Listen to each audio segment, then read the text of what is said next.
अस्सलामु अलैकुम वरहमतुल्लाहि वबरकातुहू।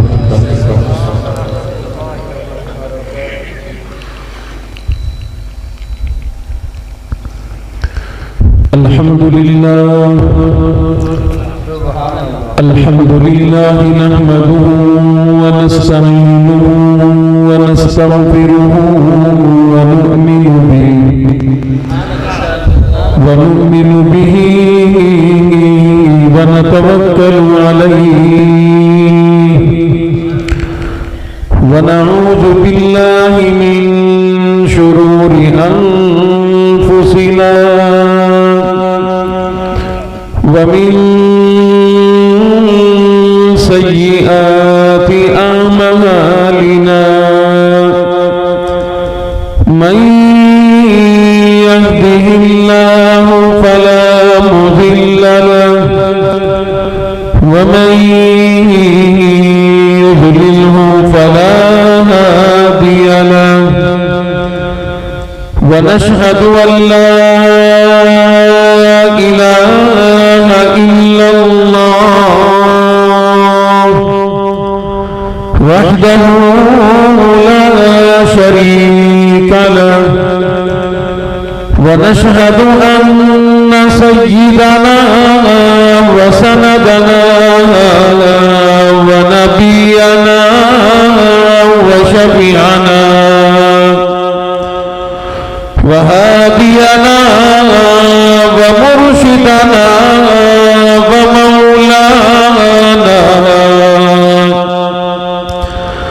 मौलाना मुहम्मदन अब्दुहु व रसूलुहु अरसलहु बिलहक़्क़ि बशीरन व नज़ीरा सल्लल्लाहु तआला अलैहि व अला आलिहि व अस्हाबिहि व अज़वाजिहि व ज़ुर्रिय्यतिहि व बारक व सल्लम तस्लीमन कसीरन कसीरा। अम्मा बअदु फ़अऊज़ु बिल्लाहि अस्समीइल अलीम मिनश शैतानिर रजीम। बिस्मिल्लाहिर रहमानिर रहीम।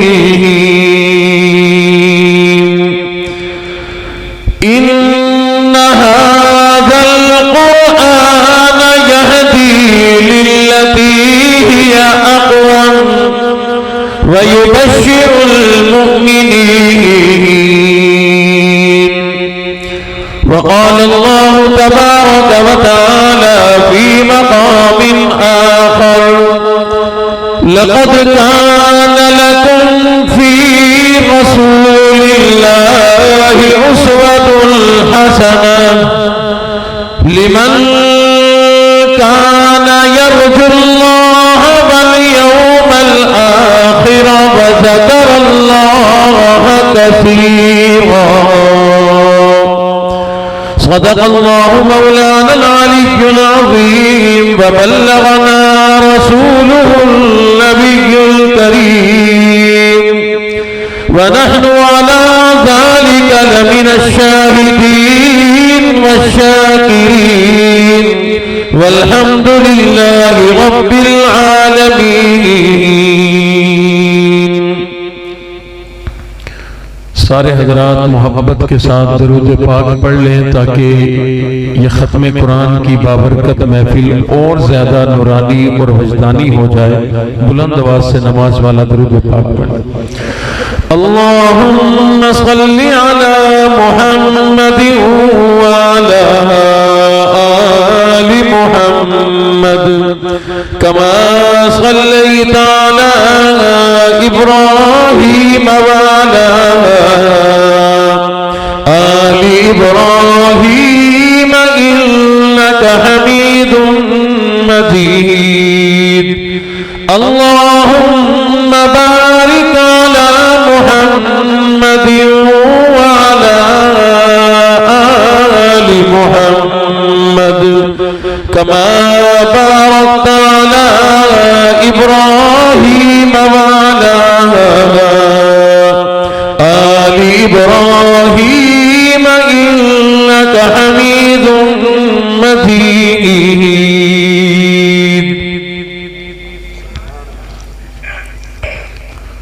काबिल-ए वक़ार हज़रात, उलमाए किराम, तुलबाए इस्लाम, अहलियाने इलाका, मुअज़्ज़िज़ीने इलाका, मोहतरम बुजुर्गों, गयूर नौजवानों, सब लोग खुश नसीब हैं। ख़त्म कुरान की बाबरकत तकरीब में हम शरीक हैं। अल्लाह रब्बुल इज़्ज़त सबकी शिरकत को कबूल फरमाए। इस शिरकत की बरकत से, आज की इस महफिल की बरकत से अल्लाह हम सब के सगीरा कबीरा गुनाहों को माफ फरमाए और आसानियों वाली जिंदगी अता फरमाए। मुल्तान से डोंगा बोंगा सफर काफी ज्यादा है। रमजानुल मुबारक में ये सफर और भी ज्यादा लगता है। सिर्फ आप हज़रात की मोहब्बत लेके आई है। यकीन नहीं तो मुफ्ती साहब से पूछें, फिर भी यकीन नहीं तो शहबाज गुज्जर साहब से पूछें, अगर फिर भी यकीन नहीं तो मेरे अल्लाह से पूछें। रमजानुल मुबारक में रोजे के साथ घर से चला, दरमियान में रास्ते में रोजा खोला। सफरों के रोजे आप समझ सकते हैं कि सफर में कैसा खुलता है और कैसा रोजा बंद होता है। बहरहाल आप हज़रात की मोहब्बत ले आई। अल्लाह मेरा भी आना, मेरी हाजिरी भी अपनी बारगाह में कबूल फरमाए। मेरे मोहतरम दोस्तों, रब्बे कायनात ने हम लोगों पर अनगिनत इनामात कर रखे हैं। अल्लाह की इतनी नेमतें हम पर हैं कि हम गिनती नहीं कर सकते। और ये इरशाद मेरे अल्लाह का है। अल्लाह फरमाते हैं व इन तउद्दू निअमतल्लाहि ला तुहसूहा, मेरी नेमतें इतनी कि तुम गिनती नहीं कर सकते। माँ बाप अल्लाह की नेमत, औलाद अल्लाह की नेमत, बीवी बच्चे अल्लाह की नेमत, रहने के लिए चार दीवारी अल्लाह की नेमत, छत मिल गई अल्लाह की नेमत। जिसका अपना घर नहीं उससे पूछ घर कितनी बड़ी नेमत। अल्लाह ने दौलत दी, इज्जत दी, शोहरत दी, माल दिया, आसानियों वाली जिंदगी दी। अनगिनत नेमतें हैं जो अल्लाह की हम इस्तेमाल करते हैं, अपनी जिंदगी में पाते हैं। लेकिन उन तमाम नेमतों में दो नेमतें ऐसी हैं जो इन सब नेमतों से बड़ी हैं। उन नेमतों की हम कदर भी करें, रब का शुक्र भी अदा करें। उनमें से एक है ये हमारी जान, ये जिस्म, ये जिंदगी एक मर्तबा मिलती है, दोबारा नहीं मिलती। घर चला गया मिल जाएगा, इज्जत चली गई मिल जाएगी, अल्लाह ना करे औलाद चली गई मिल जाएगी, कोई नेमत चली जाए मिल जाती है, ये जिंदगी दोबारा नहीं मिलती। ये जान बड़ी कीमती, इसकी हम हिफाजत करते भी हैं, करनी भी चाहिए। गर्मियों में बारीक लिबास इस जान के लिए, सर्दियों में मोटा कपड़ा इस जान के लिए।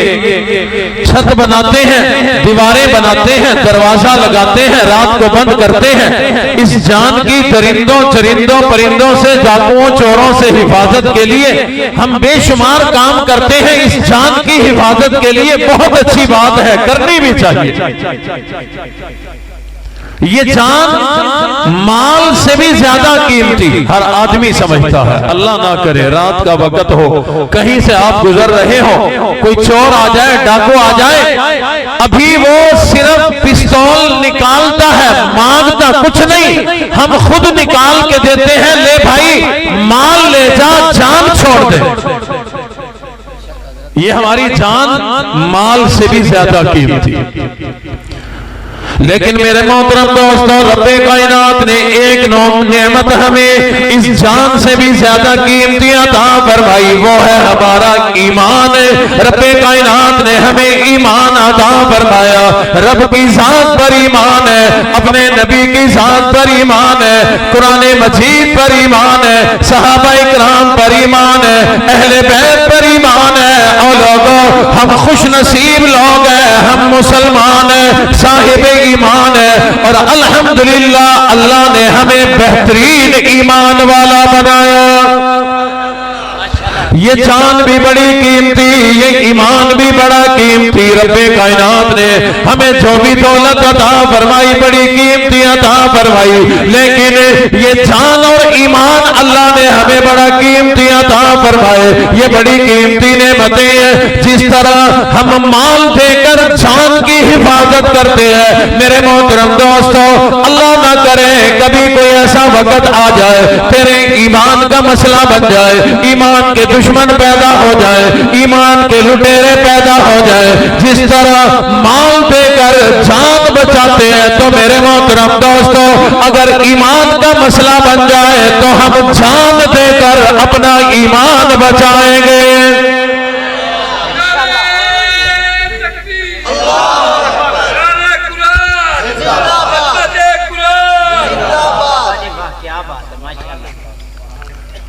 मेरे पास इतना वक्त नहीं, वरना मैं आप में से एक एक की तारीफ करता। आप बड़े ही बाज़ौक़ लोग हैं, लेकिन बाबा जी बुजुर्गी में जवान बने बैठे हैं। ईमान जिंदा हो, ईमान सलामत हो, ईमान ताजा हो, तो बाबे भी जवान बन जाया करते हैं। वाकयात शाहिद है। सहाबा इकराम से लेके आज के सन तक, आज की इस सदी तक, आज के दिन तक तारीख शाहिद है। ईमान सलामत हो तो फिर बुजुर्ग भी जवान बन जाया करते हैं। अर्ज में ये कर रहा था, ये जान बड़ी कीमती, माल देकर जान बचाया करते हैं। अल्लाह ना करे ईमान का मसला बन जाए तो ईमान बचाने के लिए हम अपनी जान कुर्बान कर देंगे, अपने ईमान की हिफाजत करेंगे, क्योंकि ये ईमान बड़ा कीमती। अल्लाह ना करे कोई ईमान वाला, कोई मुसलमान, कोई साहिब ईमान किसी के डर से, किसी के खौफ से अगर ये ईमान बदल गया तो उसका बेड़ा गर्क हो गया। मेरी दुआ है अल्लाह आपकी, मेरी, हर मुसलमान की जान की भी हिफाजत फरमाए, ईमान की भी हिफाजत फरमाए। इन दोनों की हिफाजत के हम तरीके अपनाया करते हैं, अंदाज बनाया करते हैं। घर बनाया जान की हिफाजत के लिए और ऐसे इलाके बने ईमान की हिफाजत के लिए। लेकिन मेरे मोहतरम दोस्तों, याद रखना, बाज़ औक़ात अपना घर, अपना इलाका, अपनी बिरादरी इस जान और ईमान की हिफाजत नहीं किया करता। जाओ गज़ा में पता चल जाएगा, ताजा वाकया है। आज उनकी जान भी महफूज कोई नहीं, ईमान भी महफूज कोई नहीं। जान का भी मसला, ईमान का भी मसला। अल्लाह ना करे हम पर ऐसा कोई मौका आ जाए। बहरहाल मैं समझाना चाहता हूँ, अगर वहां गज़ा में ये मसला पैदा हो गया, यहाँ भी हो सकता है, मुल्क पाकिस्तान में भी हो सकता है। क्यों? दरअसल वो लोग हमारी जान के दुश्मन कोई नहीं, हमारे ईमान के दुश्मन है।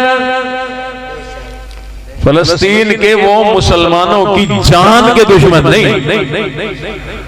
फलस्तीन में यहूदी भी हैं, वो उनके दुश्मन नहीं।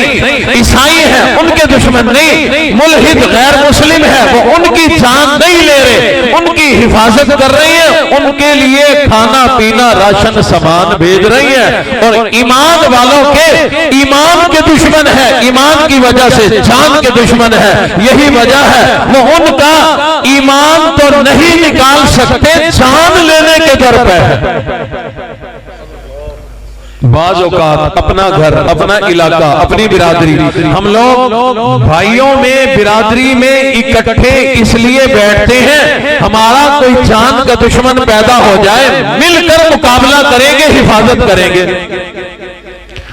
गुज्जर गुजरा के इस करके बहते हैं, अल्लाह ना करे कोई रौला शौला बन जाए तो आप फिर सारे इकट्ठे होके आ जावांगे। बंदे कहते गुजरो तुसी तां आपस च लड़े हुए सी, वो कहंदा ये लड़ाई घर दी है, हुण तुहाडे खिलाफ और केड़ी कौम है जी, राणे हैगे राणे भी हैगे, फिर ये कहणगे जी राणियां दे खिलाफ असीं इकट्ठे हैं। पठान लोग ये कहते हैं भी साडी लड़ाई है तो उत्थे पिशावर च है, हुण पंजाब च असीं पठान।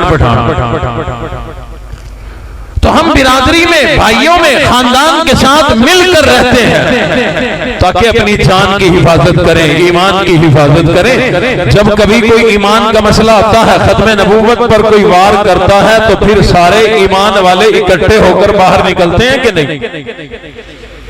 समझाना ये चाहता हूं कि बाज़ औक़ात अपना ही घर, अपना इलाका, अपनी बिरादरी इस जान और ईमान की हिफाजत के लिए काफी नहीं होता, बल्कि अपना इलाका छोड़कर कहीं और जाना पड़ता है, जान बचानी पड़ती है, ईमान बचानी पड़ती है। शायद आपको मेरी बात समझ ना आए, कुरान मजीद से मैं आपको अपनी बात समझाने की कोशिश करता हूं। चंद नौजवान है, रब्बे कायनात ने उन्हें सही ईमान वाला बना दिया। ईसा अलैहिस्सलाम के करीब का जमाना है, उन नौजवानों ने ईमान कबूल कर लिया। उस वक्त का बादशाह मुशरिक, रियाया मुशरिक, इलाका मुशरिकों काफिरों से भरा पड़ा।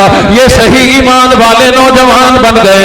बादशाह को पता चल गया इन नौजवानों ने ईमान कबूल कर लिया। ये नौजवान कौन है? इन्हें असहाबे कहफ कहा जाता है। कुरान मजीद 15वें सिपारे में इनका तज़किरा मौजूद है।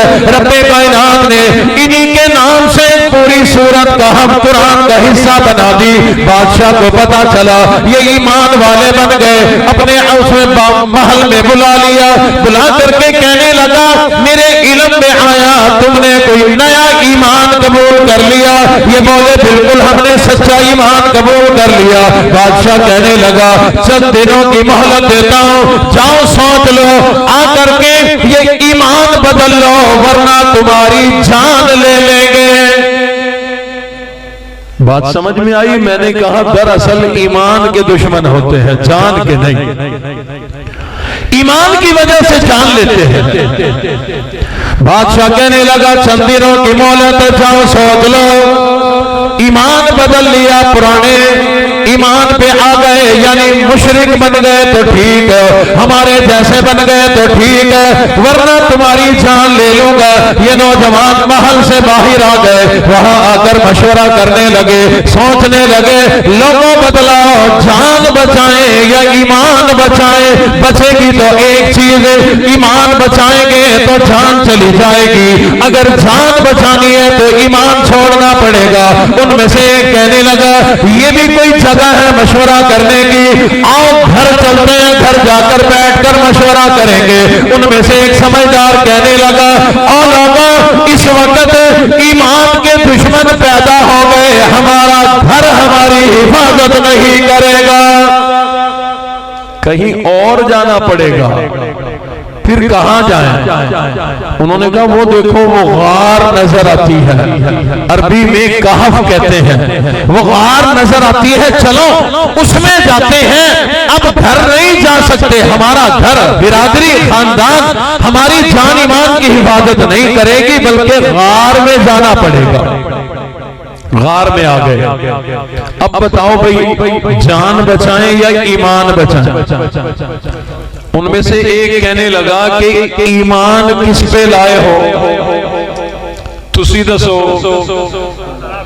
अल्लाह पे ईमान लाए हैं। तो वो समझदार था, कहने लगा जिस पर ईमान लाए हो उसी से मदद मांगो, ऐन मुमकिन है जान भी बच जाए, ईमान भी बच जाए। बचाने वाला वो है और हम ईमान उसी पे लाए हैं। रब के सामने झोली फैलाओ। इन्होंने मिलकर रब के सामने झोली फैलाई, मौला हम तेरी जात पर ईमान लाए, तू ही हमारी जान को बचाएगा, तू ही हमारे ईमान की हिफाजत करेगा। सबके सबने झोली फैलाई, एक जुबान होकर रब के सामने पुकार करने लगे, रब्बना आतिना मिन लदुन्का रहमतन व हय्यि लना मिन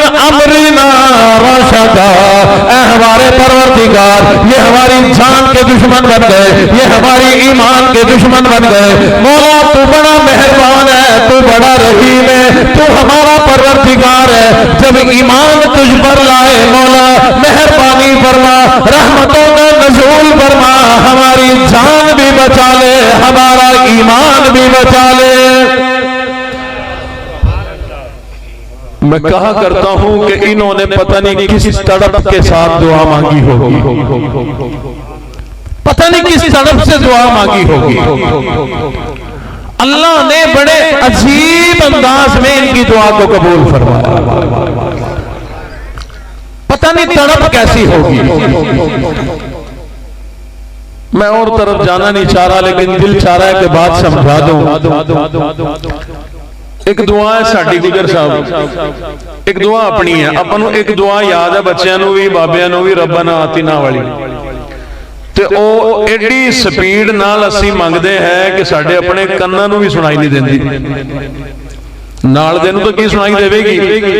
अच्छा मुक्तियां दे मुक्तदियां दे नाल नाल हुण इमाम भी माशाअल्लाह तेज हो गए, तरावियां पढ़ा पढ़ा के तेज हो जाते हैं। 6 महीने लगते हैं, फिर ऐसा ऐसा स्लो होंदे होंदे।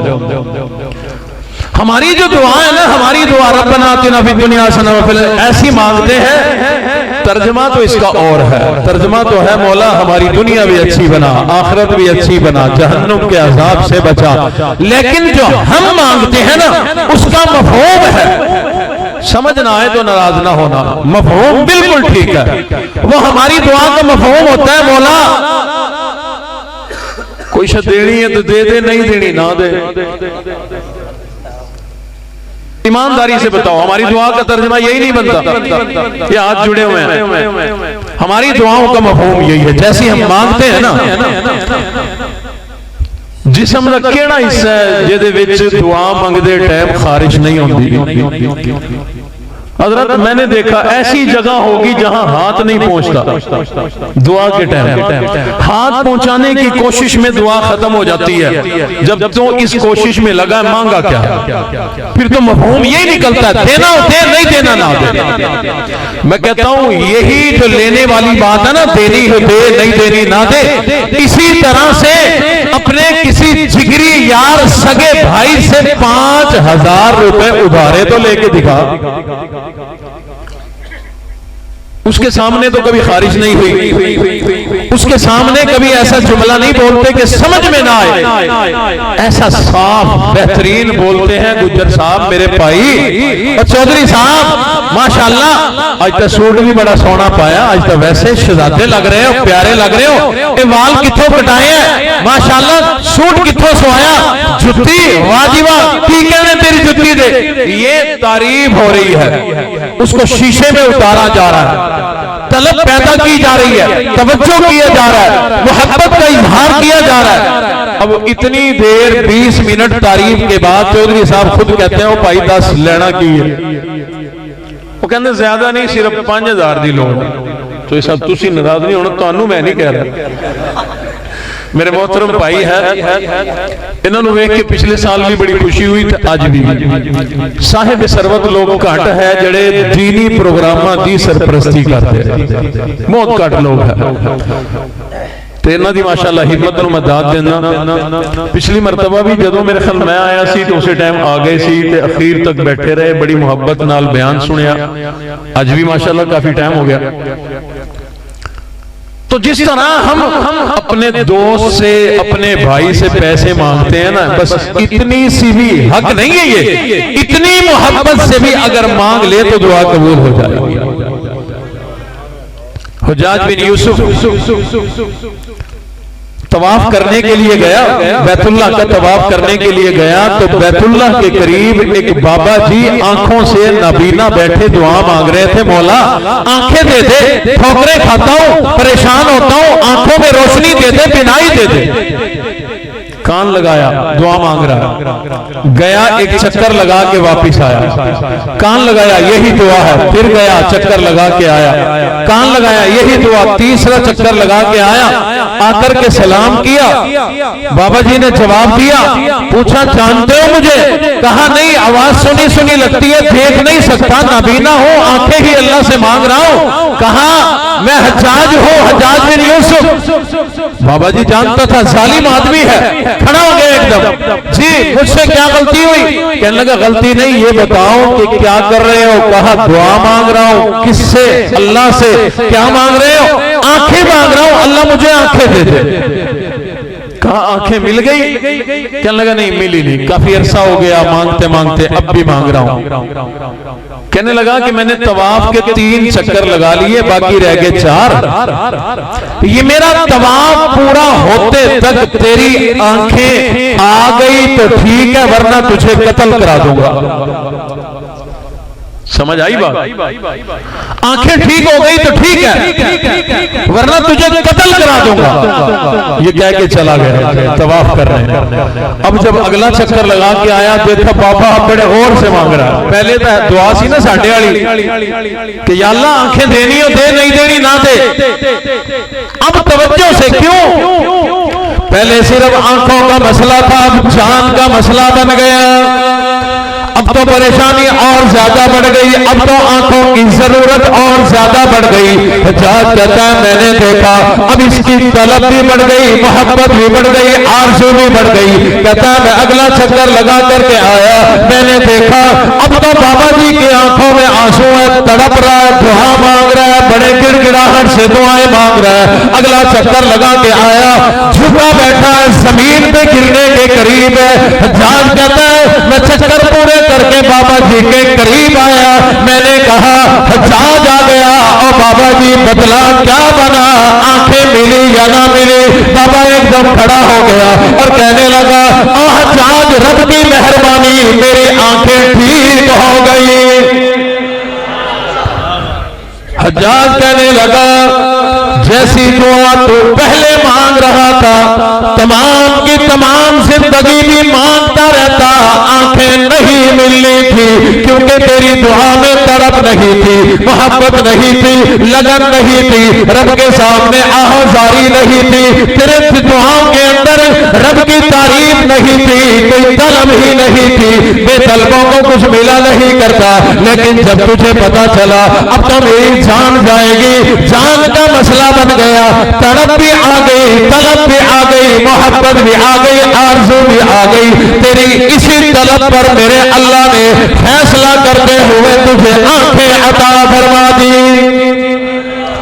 जो लोग कहते हैं कि रमजान का महीना आया हमारी दुआएं कबूल ना हुई, उलमा ने फरमाने बतलाया खत्म कुरान के मौके पे दुआएं कबूल होती है, हमारी तो कबूल नहीं हुई। और मेरे मोहतरम दोस्तों, रमजान के महीने का कसूर कोई नहीं, इस खत्म कुरान की महफिल का कसूर कोई नहीं, इस मस्जिद आयशा का कसूर कोई नहीं, दुआ मांगने वाले उलमा का कसूर कोई नहीं, कसूर तेरा अपना, तुझे कभी दुआ मांगनी ही नहीं आई। उन नौजवानों ने दुआ मांगी, मौला रब्बना आतिना, ऐ हमारे रब हमें अता फरमा। अल्लाह फरमाते हैं और मेरे बंदो तुम्हें क्या चाहिए, क्या चीज तुम्हें चाहिए? कहने लगे मिल्लतुका रहमतन व हय्यि लना मिन अमरिना रशदा, ऐ हमारे परवरदिगार मेहरबानी फरमा, रहमतों का नज़ूल फरमा, हमारी जान भी बचा ले, हमारा ईमान भी बचा ले। वाकया आपको याद होगा जो मैं सुना रहा था, इन नौजवानों ने पता नहीं किस तलब और तड़प के साथ दुआ मांगी, अल्लाह ने 1 मिनट से पहले कबूल फरमा ली। पहले मेरी तरफ तवज्जो करें, घर के अंदर आप लोगों ने देखा होगा अम्मा अपने छोटे बच्चे को जब रात को सुलाना चाहती है, दिन में उसे सुलाना चाहती है, माँ अपने बच्चे का सर अपनी गोद में रखकर उसके चेहरे पे यूं हाथ मारा करती है, कानों पे हाथ मारा करती है, अल्लाह अल्लाह की लोरी सुलाया करती है, यूं हाथ मार मार के अम्मा अपने बच्चे को सुला दिया करती है। मेरे मोहतरम दोस्तों, एक माँ के हाथ मारने में इतनी लज्जत और मोहब्बत है, बच्चा बड़े आराम से सो जाया करता है। मेरे अल्लाह ने यही नक्शा कुरान मजीद में इरशाद फरमाया। अल्लाह फरमाते हैं जब उन नौजवानों ने मैं अल्लाह से जान ईमान की हिफाजत मांगी, मैंने इस अंदाज में हिफाजत फरमाई,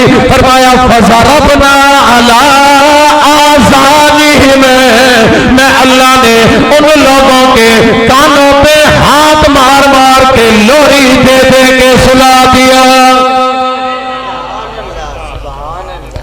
अम्मा लोरी देती है ना, यही हाथ मारती है ना, कान पे भी पड़ता है हाथ, चेहरे पे भी बच्चे के पड़ता है, यूं हाथ मारती रहती है। अल्लाह ने वही नक्शा मोहब्बत भरा। मां मोहब्बत भरी लोरी दे, प्यार भरा हाथ थपथपाए। बच्चा ईशा के टाइम सोता है, मोहब्बतें मां की ममता से मोहब्बतें लेकर सोता है। 6 घंटे 8 घंटे से पहले नहीं उठता। मां की ममता में इतनी मोहब्बत है। अल्लाह फरमाते हैं मैं तो तुझसे 70 माओं से भी ज्यादा मोहब्बत करता हूं मेरे बंदे। एक मां लोरी दे के सुलाए, 6 घंटे 8 घंटे से पहले बच्चा नहीं उठता। तसव्वुर में लाओ जिन जवानों को मेरे अल्लाह ने लोरी दी, लोरी देकर सुलाया, वो कितने घंटे सोए होंगे। कुरान मजीद पढ़ के देखो, ऐ मेरे अल्लाह क्या वो एक रात तक सोते रहे? अल्लाह कहते हैं कि नहीं नहीं। क्या मेरे अल्लाह वो 1 महीने तक सोए? फरमाया नहीं नहीं। क्या 1 साल तक सोते रहे? कहा नहीं नहीं। क्या 100 साल तक सोते रहे? अल्लाह फरमाते हैं नहीं नहीं। बल्कि फरमाया जिसको मैं अल्लाह मोहब्बत भरी लोरी देकर सुलाऊं वो 309 साल तक सोते रहे। सुलाया क्यों? अल्लाह ने सुलाया क्यों? बाद औकात ऐसा होता है हम रात को सोए, सुबह जब उठे, खास तौर पे बच्चे या नौजवान, इनकी नींद गहरी होती है। सुबह जब उठे तो अम्मा अब्बा बताते हैं रात बड़ी अंधेरी आई, बादल गरजे, बारिश हुई। बच्चा कहता है मुझे तो पता ही नहीं चला, मैं तो सोया पड़ा था। बाहर इतने हालात बदल गए कि ठंड हो गई। अल्लाह रब्बुल इज्जत ने इनको भी इसी अंदाज में मीठी नींद सुलाकर बाहर का माहौल तब्दील कर दिया।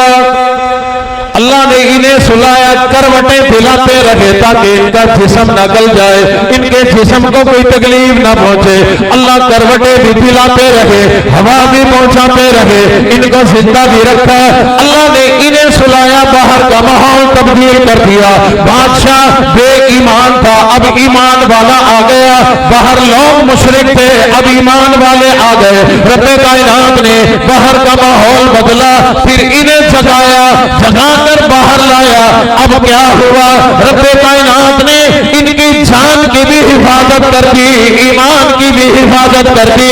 बादशाह भी ईमान वाला, रियाया भी ईमान वाले, अब ये भी ईमान वाले, कोई तकलीफ परेशानी कोई नहीं। पता चला बाद औकात जान और ईमान की हिफाजत अपना घर नहीं करता, बाहर निकलना पड़ता। थोड़ी सी बात समझ में आ गई होगी आपकी मोहब्बतों को देखते हुए। माशाअल्लाह माशाअल्लाह, अल्लाह खुश रखे। आपकी मोहब्बतों को देखते हुए एक वाकया और सुनाता हूं कुरान मजीद से ही, ताकि मजीद बात समझ में आए। अल्लाह रब्बुल इज्जत ने हुजूर अलैहिस्सलातु वस्सलाम की जिंदगी को हमारे लिए नमूना बनाया। एक एक लम्हा, एक एक पहलू, दिन रात, हर मौका हमारे लिए नमूना है। अल्लाह ने यही मामला, यही माजरा अपने नबी के साथ किया। अल्लाह रब्बुल इज्जत ने इरशाद फरमाया, मेरे हबीब नबी मक्के के अंदर अब आपकी जान के भी दुश्मन बन गए, ईमान के भी दुश्मन बन गए। ये मक्के वाले मुशरिकीन मक्का, कुफारे मक्का, सरदारे मक्का, ये लोग आपकी जान के दुश्मन बन गए, सहाबा की जान के दुश्मन बन गए, आपकी नबूवत के दुश्मन बन गए, सहाबा के ईमान के दुश्मन बन गए। ये आपको मक्के में रहने नहीं देते, लिहाजा यहाँ रहने की जरूरत भी कोई नहीं, मक्का छोड़ो, मदीना मुनव्वरा चले जाओ। वो हिजरत का वाकया आपने सुना होगा। हुजूर अलैहिस्सलाम रात के वक्त अबू बकर सिद्दीक के दरवाजे पे गए, दरवाजा खटखटाया। उलमा ने लिखा है लम्हे से पहले अबू बकर सिद्दीक आए, दरवाजा खोल दिया। हालांकि उन दिनों की परेशानियों का अबू बकर सिद्दीक को इल्म था, रजी अल्लाह तआला अन्हु, इल्म था कि आज जान ईमान के लोग दुश्मन बने हुए हैं। हुजूर अलैहिस्सलाम ने फरमाया अबू बकर, पूछा भी नहीं कौन है, हर तरफ दुश्मन है, चारों तरफ दुश्मन है, जान के ईमान के, तुमने बगैर पूछे दरवाजा खोल दिया, पूछा तो होता कहीं कोई दुश्मन न आ जाता। अर्ज करने लगे आका, आपके खटखटाने के अंदाज को अबू बकर न समझे तो फिर कौन समझेगा। हुजूर अलैहिस्सलातु वस्सलाम ने हजरत अबू बकर सिद्दीक को साथ लिया, हिजरत के लिए चल दिए। अल्लाह ने हुक्म दिया था कि मक्का छोड़ो, मदीना मुनव्वरा चले जाओ, लेकिन हुजूर अलैहिस्सलातु वस्सलाम हजरत अबू बकर सिद्दीक को लेकर बजाय मदीना मुनव्वरा के एक नए रास्ते की तरफ चल दिए। आगे चलकर वो रास्ता पहाड़ों पे चढ़ने लगा, पहाड़ों पे चढ़ गए, बिलाखिर गार में जा पहुंचे जिसे गारे सौर कहा जाता है।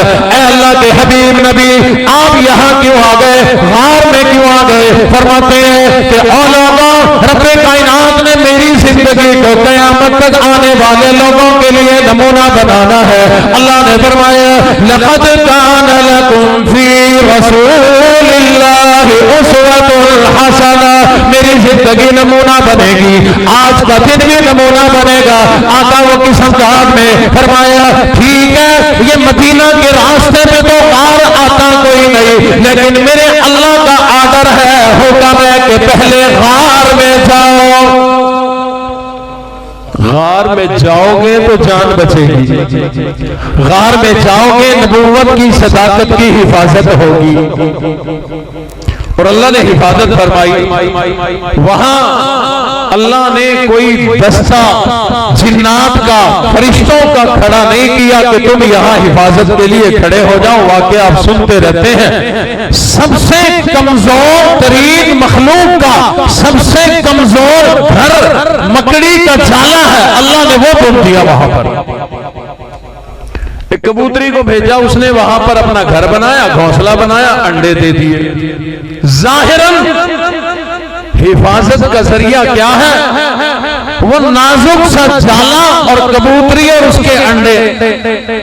अल्लाह, यही एक जाला अबू बकर सिद्दीक के दरवाजे पे होता, एक जाला हुजूर के दरवाजे पे होता, एक कबूतरी वहां होती, एक कबूतरी वहां होती, वहां भी अंडे, वहां भी अंडे, वहां हिफाजत हो जाती।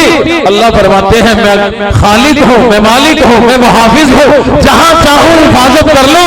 लेकिन मैं अल्लाह ने अपने हबीब नबी की जिंदगी को नमूना बनाना था, इसलिए गार में पहुंचाया। उम्मती की किसी की जान ईमान का मसला बन जाए तो पता चले घर हिफाजत नहीं करेगा, किसी गार में जाना पड़ेगा। थोड़ी सी बात समझ में आई? मैं अपने अल्लाह से सवाल किया करता हूँ, मौला अल्लाह ना करे हमारे मुल्क पाकिस्तान, बावल नगर, डूंगा बूंगा, मेरा मुल्तान, यहाँ अगर जान ईमान के दुश्मन पैदा हो जाएं, मेरी कौम को पता ही नहीं कि असहाबे कहफ वाली गार किस मुल्क में है। गारे सौर में जान बचाने जाएं, पैसे होते तो उम्रा करने ना चले जाते। इसका मतलब है जान नहीं बचेगी, ईमान नहीं बचेगा। अल्लाह फरमाते हैं ये तो आप लोगों को मैंने तरीका बताया, रास्ता बताया, वरना इतनी दूर जाने की जरूरत नहीं। मैं अल्लाह ने जान ईमान की हिफाजत की गारें और किले तुम्हारे अपने अपने मुल्कों में अता फरमा दिए।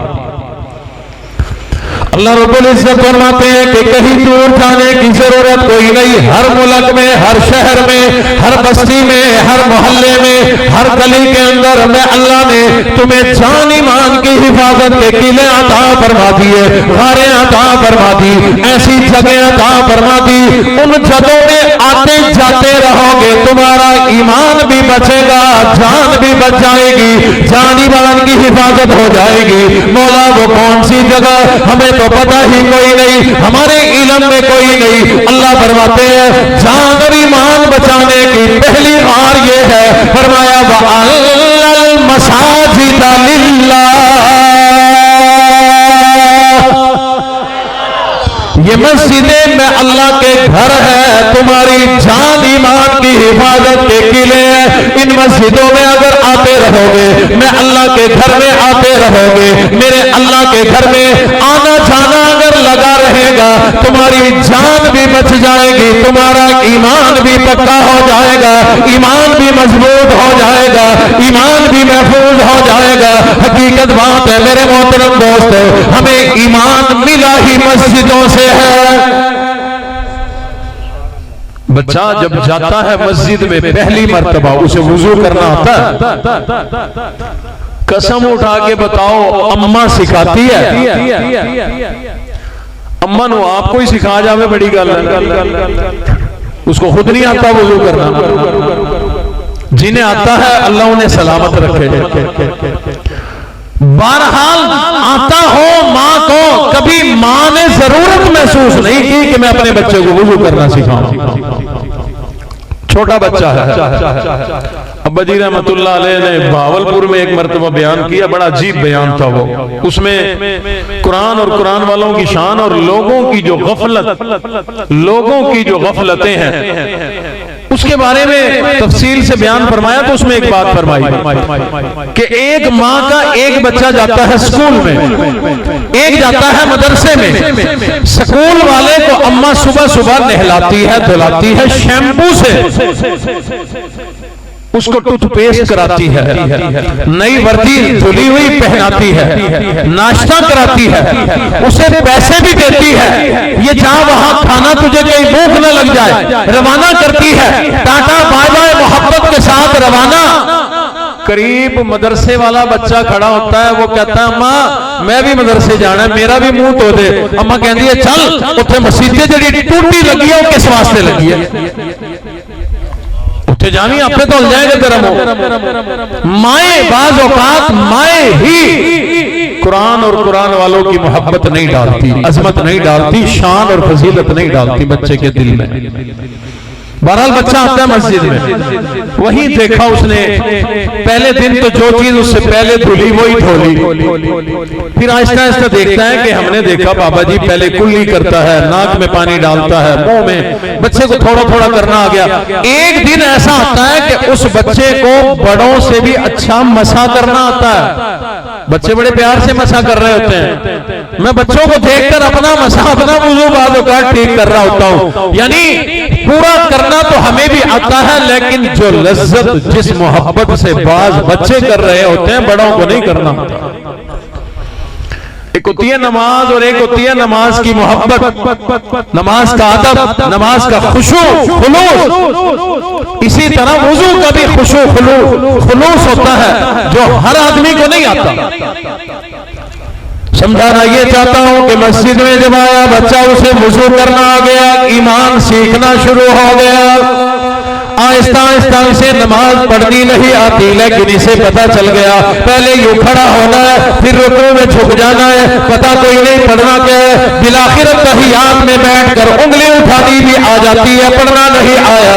आहिस्ता आहिस्ता बच्चा बड़ा हो गया, इसे पता भी चल गया कि पहले सुभानक अल्लाह पढ़नी है, फिर सूरतुल फातिहा पढ़नी है। चलते चलाते सारी नमाज इसको पढ़नी। मस्जिद से आई, आहिस्ता आहिस्ता ये अगर मस्जिद में आता जाता रहेगा, इसका ईमान पक्का होता रहेगा। फिर एक दिन आएगा कोई फेक ईमान इसका ईमान खराब नहीं कर सकेगा। इसी तरह से मेरे अल्लाह फरमाते हैं ये दीनी जमातें ये भी मेरी गारें हैं, ईमान और जान की हिफाजत के किले हैं। इन दीनी जमातों के साथ जुड़ जाओ।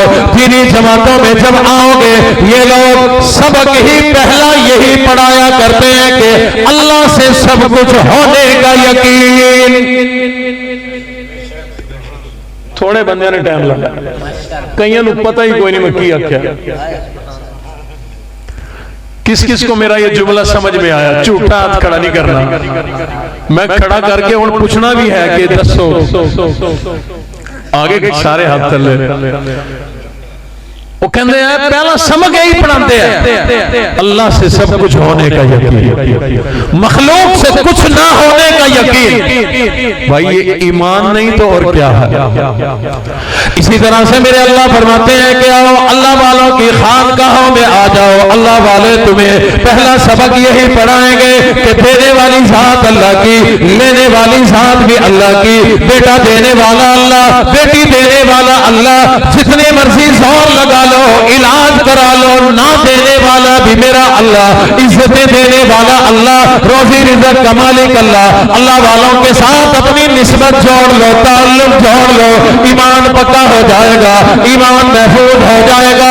जब ईमान मजबूत हो जाए तो जान की ईमान हिफाजत किया करता है। अल्लाह फरमाते हैं एक और गार ले लो, फरमाया ये कुरान के मदरसे, ये दीन के मदरसे, इन मदरसों में आना जाना लगा रहे, अपनी औलादों को दाखिल कराओ।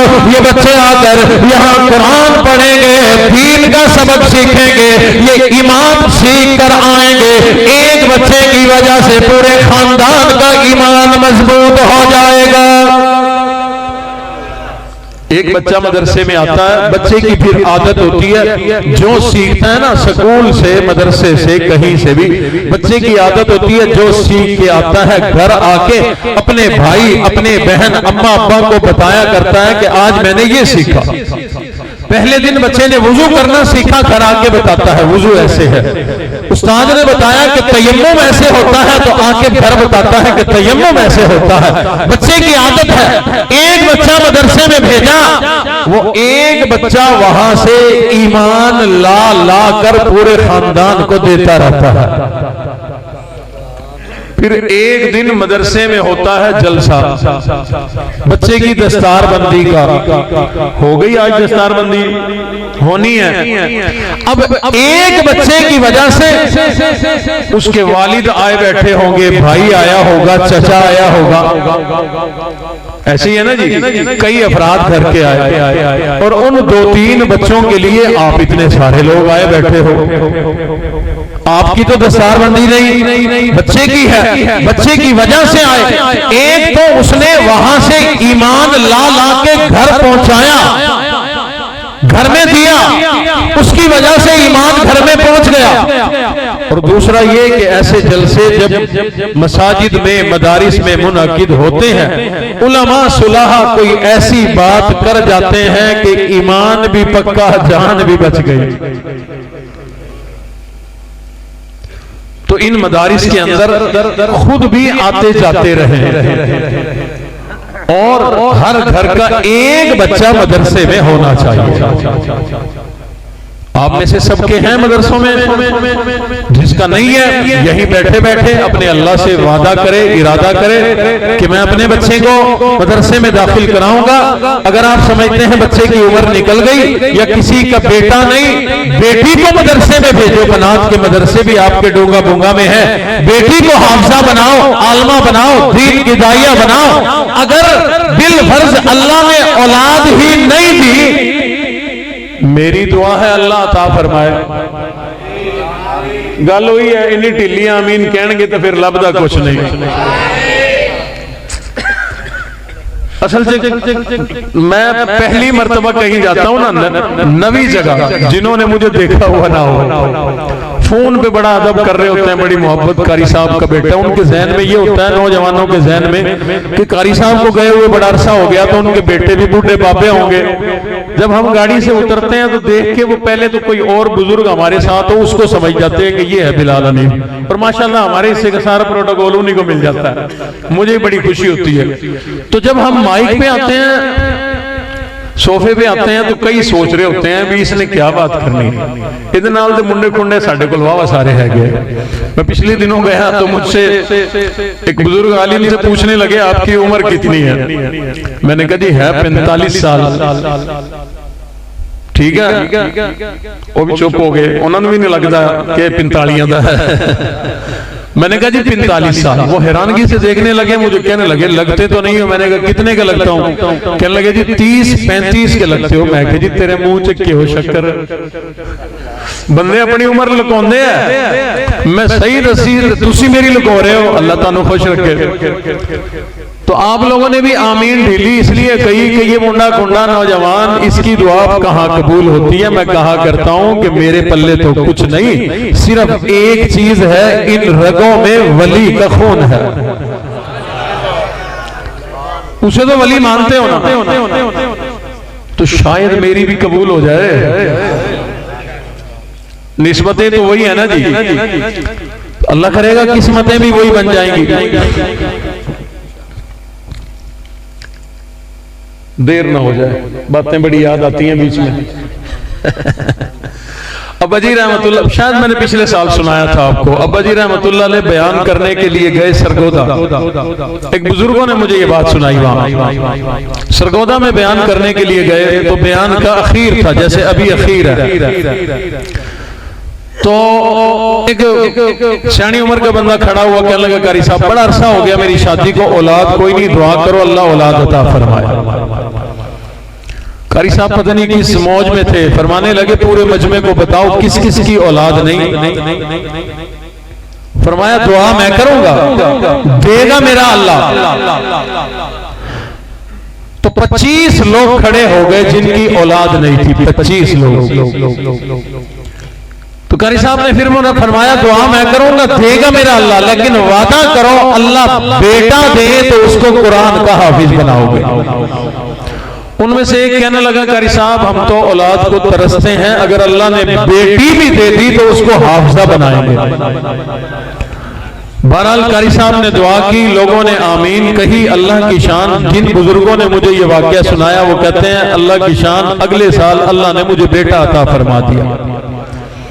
मैंने फिर चक्कर लगाया औरों के पास, पता चला अल्लाह ने साल के अंदर अंदर तमाम 25 के 25 लोगों को बेटे अता फरमाए। फिर कहते हैं मैंने वादे के मुताबिक बच्चा जब बड़ा हुआ, मदरसे लगाया, मेरा बच्चा कुरान का हाफिज बन गया। तो जब मेरा हाफिज बना तो मैंने फिर चक्कर लगाया तो पता चला कि अल्लाह ने उन 25 के 25 को कुरान का हाफिज बना दिया। आज ताक रात है, ऐन मुमकिन है किसी की दुआ कबूल हो जाए। तो कोई क्या ही छड़े ना मेरे वर्गा था, आमीन जरा ऊंची कह दिया करो।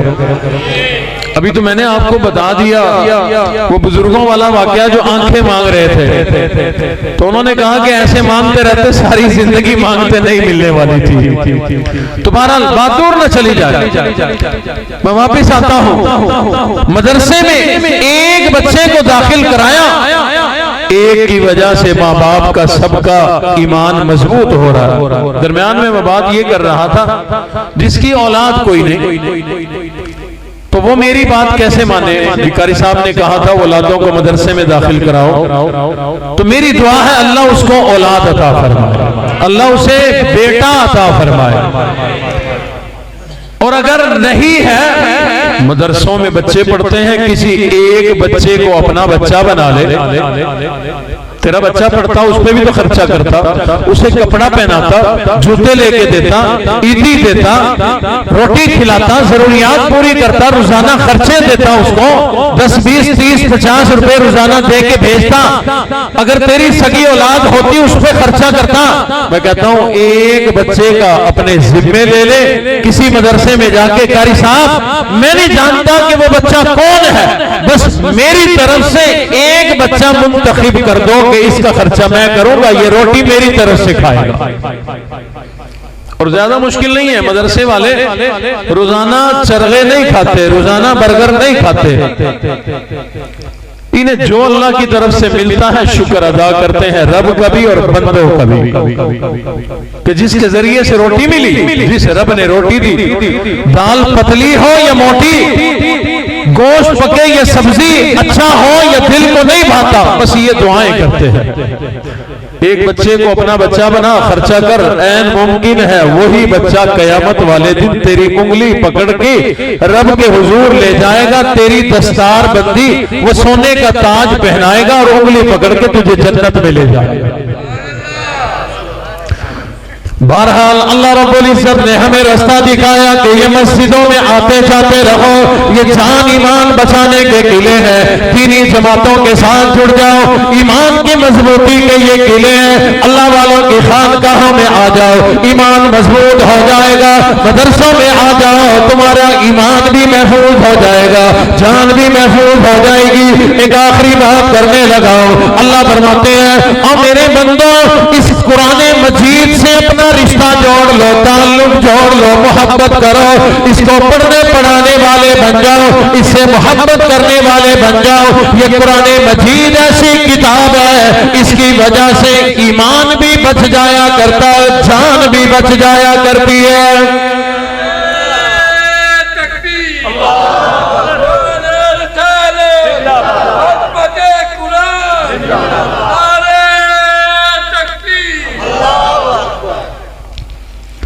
आप में से अक्सर लोग सोचेंगे कि मौलवी ने ये क्या बात कर दी कि कुरान हमारी हिफाजत करेगा। अल्लाह ना करे मस्जिद में मदरसे में एक नन्हे बच्चे ने कुरान मजीद उठाया, उसके हाथों से फिसल गया, ना चाहते हुए नीचे जा गिरा। आप कहेंगे हम उठाते हैं, हम संभालते हैं, हम कुरान की हिफाजत करते हैं, और मौलवी कहता है कि कुरान हमारी हिफाजत करता है। हाँ हाँ, सच्ची बात है, हकीकत बात है। ये कुरान मजीद हमारी ईमान का भी मुहाफिज है, हमारी जान का भी मुहाफिज है। परवरदिगार आलम ने बड़ी अजीब कलाम कुरान मजीद को हमें अता फरमा दिया। ये बड़ी अजीम किताब है, ये बड़ी बेहतरीन किताब है। हजरत अबू हुरैरा रज़ी अल्लाह तआला अन्हु फरमाते हैं, इमामुल अंबिया ने एक दिन मुझे इरशाद फरमाया, ये कुछ सदके का माल आया पड़ा है, ऐ अबू हुरैरा इसकी पहरेदारी हिफाजत करना तेरे ज़िम्मे। मैंने अर्ज किया कि जैसे आपका इरशाद हो। मैं रात को पहरे के लिए खड़ा हो गया, सारी रात पहरा देता रहा। रात का पिछला पहर जो आया, एक चोर आ गया, सामान उठाने लगा, मैंने पकड़ लिया। चोर कहने लगा, गरीब हूं, नादान हूं, मुफलिस हूं, जरूरत में हाजत में चोरी करने के लिए आ गया, तरस खाऊं, रहम खाऊं, मुझे छोड़ दो। हजरत अबू हुरैरा फरमाते हैं, मुझे उसकी गुर्बत पे तरस आ गया, उसकी गरीबी पे मुझे रहम आ गया, मैंने छोड़ दिया। सुबह मैं इमामुल अंबिया की खिदमत में हाजिर होने लगा ताकि रात वाला वाकया बता दो, रात का किस्सा सुना दो। हजरत अबू हुरैरा फरमाते हैं, मैं अभी जरा फासले पे था, इमामुल अंबिया की निगाह मेरे ऊपर पड़ गई। दूर से इरशाद फरमाया, ओ अबू हुरैरा जरा बतला, रात वाले चोर का क्या बना? अर्ज की आका, मेरे अलावा कोई था नहीं, मैंने बताया नहीं, आपको कैसे पता चल गया? हुजूर अलैहिस्सलाम ने फरमाया, और अबू हुरैरा जिस अलीमुल खबीर जात ने मुझे इमामुल अंबिया बनाया, उसने मुझे फरिश्ते के जरिए सारा वाकया बतला दिया। हजरत अबू हुरैरा करीब आ गए, बैठकर सारा किस्सा सुनाया। हुजूर ने फरमाया, ओ अबू हुरैरा रात को पहरे की बारी दोबारा तेरी, चोर दोबारा आएगा, जरा तगड़ा हो जा। सहाबा इकराम को बड़ा यकीन था हुजूर की जुबान मुबारक पे। हजरत अबू हुरैरा फरमाते हैं, मुझे 100% नहीं 1000% यकीन था कि चोर आएगा। फरमाते हैं, रात का पिछला पहर आया, चोर आ गया, सामान उठाने लगा, मैंने फिर पकड़ लिया, वो मिन्नतें करने लगा, गरीब नादार मुफलिस। फरमाया, आज नहीं, कल तेरी गुर्बत पे मैंने तरस खाया, आज नहीं, तो दोबारा आ गया। आज तो तुझे हुजूर की खिदमत में लेके जाऊंगा, तुझे माफ करें हुजूर की मर्जी, तुझे सजा दें उनकी मर्जी, आज नहीं बचेगा। फरमाते में पकड़ के घसीटने लगा, वो मिन्नतें करने लगा, मैंने कहा आज नहीं। उसने देख लिया कि आज नहीं छूटने वाला, तो कहने लगा, अबू हुरैरा छोड़ दे, बड़ी कीमती बात बताता हूँ। कहा नहीं, ये बातें बुतें संभाल के रख, आज नहीं छोड़ूंगा। वो समझ गया कि मैं आज छूटने वाला कोई नहीं। हजरत अबू हुरैरा पकड़े हुए, गिरफ्त मजबूत है, खींच रही है ले जाने के लिए, बांधने के लिए। वो वहीं से घिसटते घिसटते चलते चलते कहने लगा, अबू हुरैरा जो कीमती बात मैं तुझे बतलाने वाला था वो बात ये है, रब्बे कायनात ने तुम्हारे नबी पर जो आसमानी किताब नाजिल की है, कुरान मजीद अता फरमाया है, ये बड़ी अजीम किताब है, लेकिन इसके अंदर एक आयत है जिसको आयतुल कुर्सी कहा जाता है। ये तो बड़ी अजमतों वाली, ये बड़ी शान वाली आयत है। और इसकी अजमत ये है, अगर कोई आदमी रात को सोने से पहले इस आयतुल कुर्सी को एक मर्तबा पढ़ के सो जाए, अल्लाह जान की भी हिफाजत करे, माल की भी हिफाजत करे। जैसे हम लोग माल के लालची सहाबा इकराम आमाल के लालची हुआ करते थे। हजरत अबू हुरैरा फरमाते हैं, जब उसने मुझे कुरान की अज़मत बतलाई, आयतुल कुर्सी की फजीलत बतलाई, मैंने उसे छोड़ दिया। सुबह इमामुल अंबिया की खिदमत में हाजिर होकर मैंने सारा वाकया सुना दिया, सारा किस्सा सुना दिया। हुजूर ने फरमाया, अबू हुरैरा कभी कभी झूठे लोग भी बड़ी सच्ची बात कर जाया करते हैं। हाँ तो झूठा, लेकिन बात बड़ी सच्ची कर गया। फरमाया रात उस झूठे की जुबान से सुना था, अब इमामुल अंबिया की जुबान से सुन ले। जो आदमी सोने से पहले एक मर्तबा आयतुल कुर्सी पढ़ ले, मेरा अल्लाह एक फरिश्ता मुकर्रर कर दिया करता है, सारी रात वो उसकी जान और माल की हिफाजत किया करता है। पता चला आयतुल कुर्सी जान की हिफाजत करती है, माल की हिफाजत करती है। एक रिवायत में है 3 मर्तबा सोते वक्त पढ़ लिया करो, 3 मर्तबा। एक मर्तबा पढ़ने से जान की हिफाजत, एक मर्तबा पढ़ने से घर बार की हिफाजत, एक मर्तबा पढ़ने से माल की हिफाजत। एक रिवायत में है कि एक दफा पढ़ने से अल्लाह तेरे हमसायों की भी हिफाजत फरमाएंगे। मैं छोटा था, कुरान पढ़ता था, तो मदरसे जा रहे थे, रास्ते में एक चौक आता था, मुल्तान से हमने शुजाबाद जाना था। हमें पता नहीं चला, हम भावलपुर वाली बस में बैठ गए, तो उसने हमें रास्ते में वहां लाड़ अड्डा है उतार दिया। अब हमने इधर जाना था, बस के इंतजार में खड़े थे। बस आई, जब बैठे तो उसमें हमारे उस्ताद मोहतरम भी बैठे हुए थे, उस्ताद जी मौलाना अशरफ शाद रहमतुल्लाह अलैह। तो उन्होंने मुझे अपने साथ वाली जगह सीट पे बिठाया, मुझसे बड़ी मोहब्बत फरमाते थे। मैं समझता हूँ आज उन्हीं की मोहब्बतों और उन्हीं की दुआओं की बदौलत यहाँ बैठा हूँ। अल्लाह उनकी कब्र पर करोड़ों रहमतों का नज़ूल फरमाए।